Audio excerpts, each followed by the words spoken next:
All right, hello everyone. My name is Michael, and we're going to be taking a look at one of the problems from that sprint race. So we have number 25. A palindrome is a number that reads the same forwards and backwards. What is the sum of all three-digit palindromes that are multiples of 11? Now, if we're looking at this, we can see that we're looking at three-digit palindromes.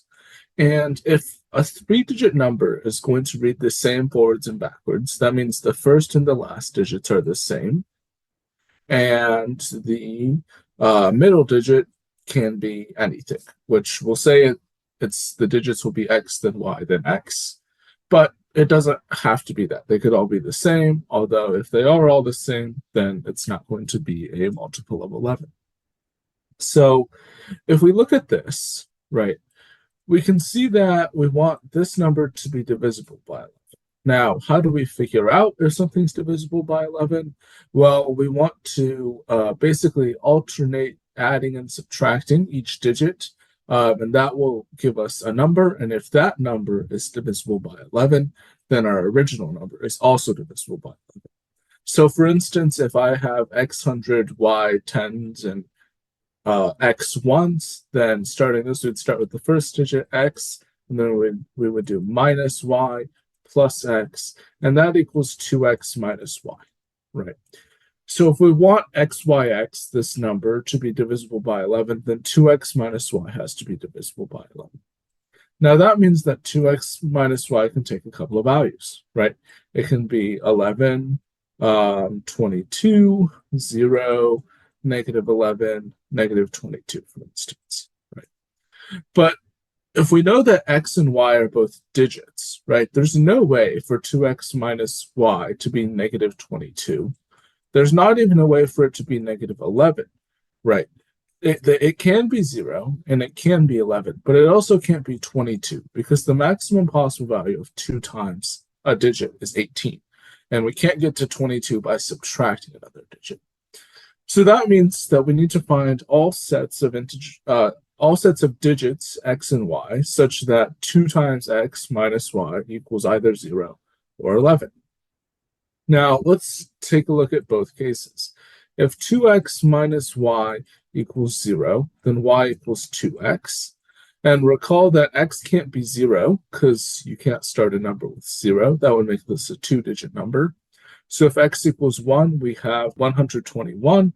If x equals 2, we have 242. If x equals 3, 363. And then 484 for x equals 4. Note that x equals 5 to 9 don't work because then y would be a 2-digit digit, which doesn't make any sense. Now we want to look at all of our possible values when 2x minus y equals 11, right? So that means that 2x is equal to 11 plus y. So since 2x is even, we would want 11 plus y to also be even. So that means y has to be odd. So that means that our middle digits are going to be 1, 3, 5, and 7.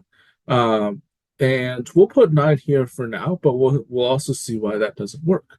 So if 2x equals 11 plus 1, then x equals 6. And then 7, 8, and 9 in that order for 3, 5, and 7. Now, the reason why we can't have 9, right, as a tens digit with 2x minus y equals 11 is that would make a ones and hundreds digits of 10, which doesn't make any sense.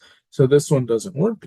And therefore, we have our 8 possibilities right here, these 8 numbers. Now, well, what do we need to do with those? Let's go back to the question. The question asks us, what is the sum, right, of all 3-digit palindromes that are multiples of 11?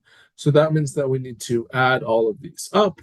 And if we do that, we will get 121 plus 242 plus 363 plus 484 plus 616 plus 737 plus 858 plus 979, which I believe, let's see, 30, So that should be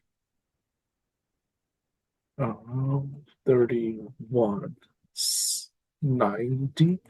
So that will give us a total of 4,400, which is answer choice B. This is Tim. Hope you're enjoying our videos. If so, you know what to do: like, subscribe, turn on notifications, all that sort of thing. But what I'd really want to invite you to do is to send us an email at media@mathleague.org. Tell us which problems you'd like to see us cover next in our video series. Take care and see you in the next video.